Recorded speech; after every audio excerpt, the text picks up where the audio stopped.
A single man made a superpower like the United States see stars in broad daylight. In 2013, he stole over 1 million top-secret documents from the US and exposed them to the world. For the past 11 years, he has been America's most wanted criminal. Yet, despite causing so much damage to the American government, today, he is seen as a hero by many. But why? How did he manage to steal such highly classified documents from one of the world's top-secret agencies? Why did he leak them? And how has he managed to evade capture by the US for all these years? Welcome back to Xfinity Evolution. On June 6, 2013, a new day dawned with a huge problem for the American government. That day, The Guardian and the Washington Post published a series of reports containing the NSA's, National Security Agency, top-secret documents. These documents shocked not only Americans but also mobile users around the world when they learned that the US government was secretly monitoring every mobile user. The documents exposed a secret NSA program called PRISM, which allowed the US government to access data from millions of Verizon customers. The documents also revealed that the NSA had hacked the computers of Hong Kong and China's military, tapped the phone of Angela Merkel, who was then the Chancellor of Germany, and that the British Government Communications Headquarters, GCHQ, was running a program to monitor its citizens. It was also exposed that the NSA and GCHQ were discussing ways to deceive people and run propaganda. Initially, no one knew who leaked these documents or whether they were even real, as news agencies are not required to reveal their sources. But 3 days later, a man came forward to take responsibility for leaking the top-secret documents. 29-year-old Edward Snowden, a high school dropout. Snowden started his career with the US military but was discharged after a year and took a job as a security guard at the University of Maryland in 2005.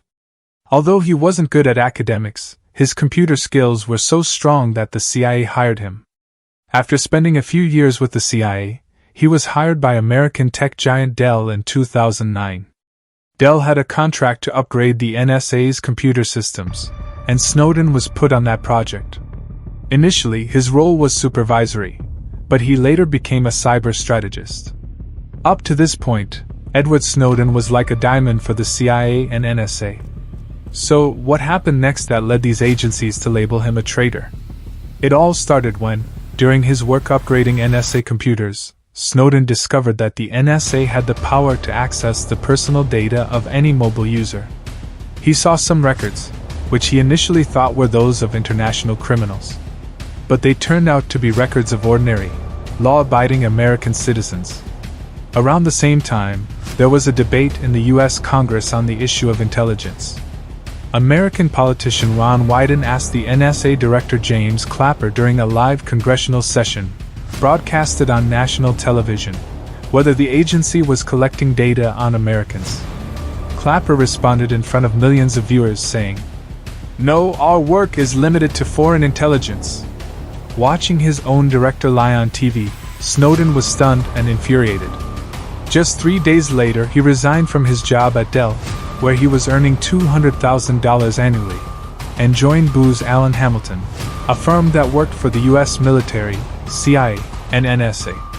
He was again assigned to an NSA project. The NSA claimed that Snowden stole so many files from their systems that it was impossible to estimate their exact number, but it could exceed 2 million. But how did Snowden manage to copy top-secret agency files without anyone noticing? The surprising thing is that he didn't use any sophisticated hacking tools.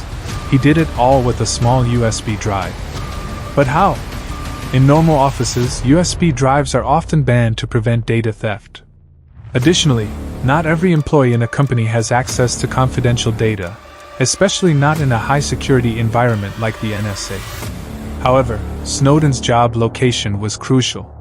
He was placed in Hawaii, 5,000 miles away from the NSA's Maryland headquarters, to work on an NSA project. Hawaii is 6 hours behind Maryland, which meant that when Snowden was working in his Hawaii office, most employees at NSA headquarters had already left for the day. He had remote access to the headquarters servers through an outdated thin client system and held a high security clearance as a system administrator, giving him additional rights to access data without being noticed.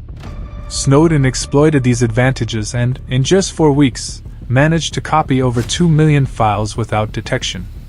After copying the files, he hid the USB drive from the security guards and left his job, pretending to be sick. He then flew directly from Hawaii to Hong Kong. When he didn't return and his phone remained switched off for several days, the NSA became suspicious and started searching for him. In Hong Kong, Snowden met with a few trusted journalists, handed them the documents, and the next day, these documents became global headlines. Snowden's leaked documents ignited a worldwide debate about the NSA's secret powers. He was charged with stealing government property, unauthorized access to national security systems, and leaking top-secret information. The US government requested Hong Kong to extradite Snowden, but he had planned his every move meticulously. By then, he had already flown to Russia, where he initially received asylum and, in September 2022, was granted permanent residency. In his book, Permanent Record, Snowden revealed how the US spies on its own citizens. He mentioned a tool called NoseSmith, which gives security agencies access to a phone's microphone, allowing them to listen to surrounding sounds without interruption. Thanks for watching. Don't forget to like, subscribe, and don't forget to leave comment on Edward Snowden. See you next time.